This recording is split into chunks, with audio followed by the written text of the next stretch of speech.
Welcome, Dr. James Beckett, Sports Card Insights. Thanks, sponsors, Topps, Panini, Upper Deck, Heritage Auctions, Huggins Scott Auctions, Mike Stadium Sports Cards, Burbank Sports Cards, ComC.com, and Beckett Media, Beckett Grading, Beckett Authentication. I've entitled this The Retail Dilemma. It just doesn't go away. It's been brewing for a long time. I got a very nice detailed question off Instagram, basically not complaining, but just the dilemma of the disruption and even some violence in some of these Target, Walmart stores. It's a problem, especially with violence. Even without violence, it's a problem. And it seems like the tactics that have been tried to alleviate the problem have not worked to this point. I've got some ideas.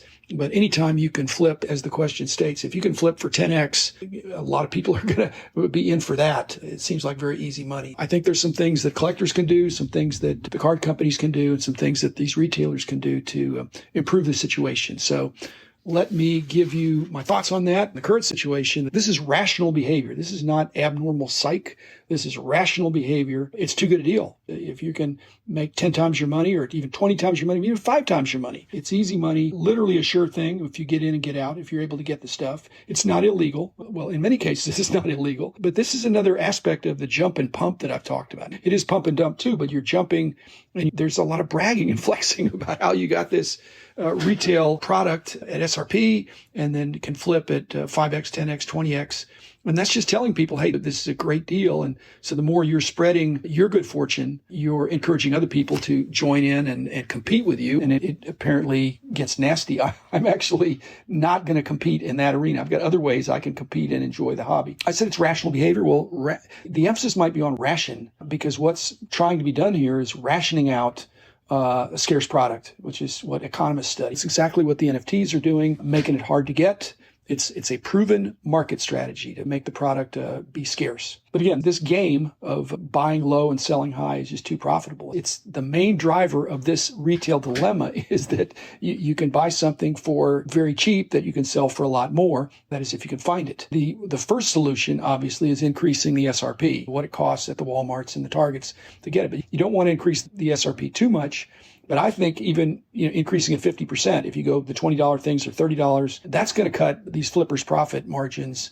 Again, at 20x, they don't care. At 10x, maybe. At 5x, it starts to make them think. And 4x, doubling your money is no longer a great deal if you're going to stand in line and buy something at 30 that you can only sell for 40 or 50 even, with the cost of your time and the hassle. On the side of selling, when they flip it, it's hard to control what people are going to sell things for. If they're going to put it on eBay or break it, that's a separate deal. It doesn't matter what the cost was. It's a sunk cost. You have this product, and if you can sell it for more once you have it, then that's profit driven. Some people in the hobby get almost toward addiction, which means it gets in the way of doing your regular life. The main way that counselors talk about dealing with addictions is to replace that unhealthy addiction with a healthier one. But healthier does not mean necessarily more profitable, because this already is a very profitable addiction.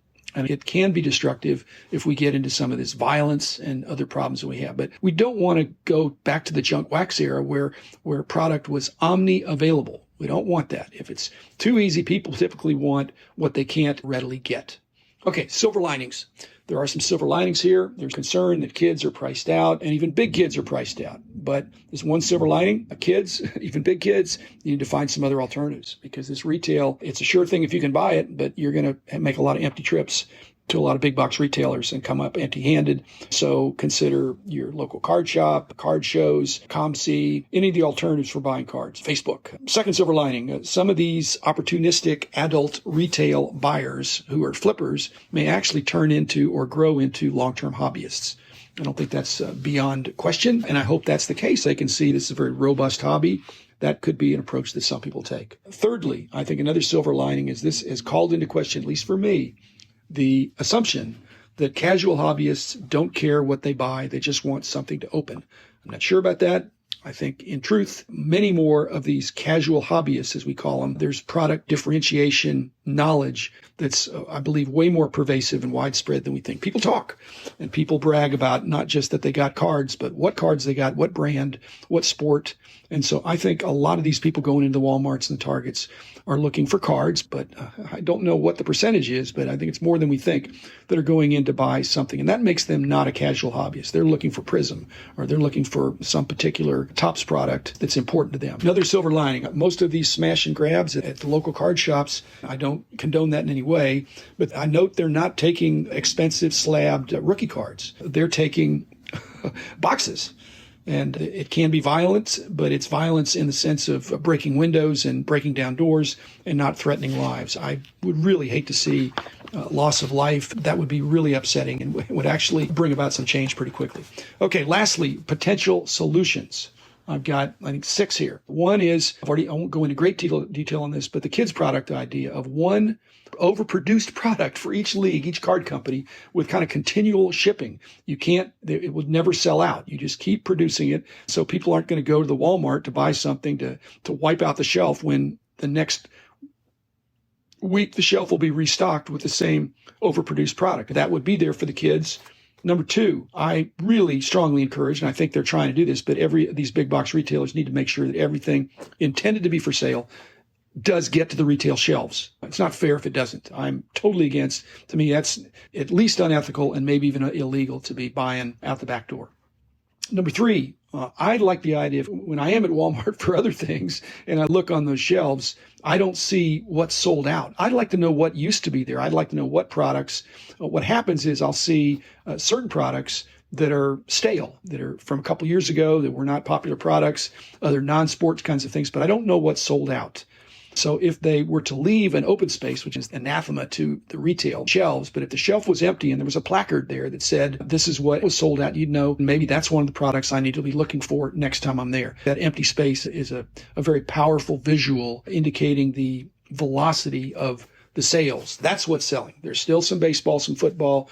Actually, I haven't seen much basketball at all. I've seen some baseball, some football, but they're products that are just not held in high regard. Number 4. Potential solution, really like the idea of the limit of 1 box per person. And I know that probably doesn't work that great. Some person brings their family.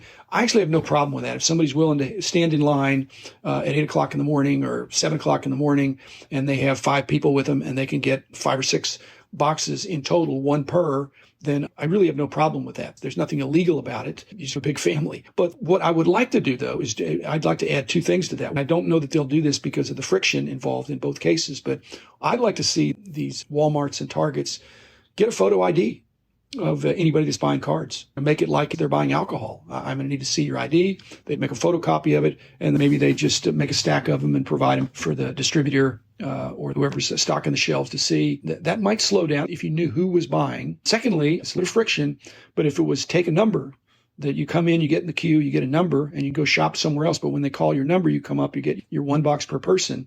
But if you come up when your number is called and they're sold out of what you wanted, then you get a numbered ticket to go front of the line for the following week.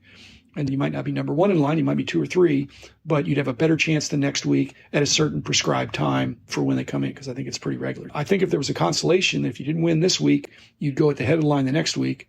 That would be an encouragement, again, for the Walmarts and the Targets for somebody to come back and do some more shopping. Number 5, I think there's an opportunity for the card companies to institute a direct to quote unquote new consumer program so that they could go to the website to thwart the bots. And these would probably be blaster type things and not hobby boxes, but some kind of consumer program where a new collector could get some kind of a configured retail box. But again, they'd have to show their photo ID. So the card companies would know not just who their customer is, but they'd have a little bit more information on the customer. If they were getting repeat business from the same person, the same ID, they would say, no, you need to go into the dealer program. This is for new consumers. And lastly, I've always thought, and I think there's some things that are doing this, but I think each company could start a sports-specific subscription box program, 1 random blaster a month. You could say, I want to get a different blaster every month. From basketball from Panini. I want to get a hockey blaster from Upper Deck, 1 a month or 1 a quarter, whatever it be. You could decide what you wanted. Again, this is for new customers mainly, but that'd be hard to police. But if you're getting their name and address and there's some shipping and handling, which might seem high, but again, if these are products that you can immediately quintuple your money, then paying $10 for postage is not a big deal on a $20 item if you can sell it for $50. And I actually like the idea of a sports-specific subscription box. If there was a $20 or $30 a month program that Panini, Topps, and Upper Deck each had. And they'd rotate it somewhat. You couldn't call your shot. You couldn't say, hey, I only want Prism, or I only want Optic, or I only want Select, or I only want Heritage. Maybe there'd be some choice, but ideally you'd be getting a representative group from that company. Be careful what you wish for or pray for, because if we didn't have a retail dilemma, that dynamic element, the buzz, yeah, we just need to rein it in. When there's violence, when there's illegal activities, that's over the line. But the profits are pretty obscene if you're there at the right time. And this leaving some behind for the next guy, that sounds great, but it's just not going to happen on these products that are automatic big winners. I like the photo ID. I like limits of 1 box per person. And I like companies going out of their way to bring in new consumers, especially younger new consumers, with some kind of an opportunity to buy direct. And again, subscription box, I think that'd be cool. That's it. Thanks, my Instagram friends, for the excellent question. And I will be back again tomorrow with another episode.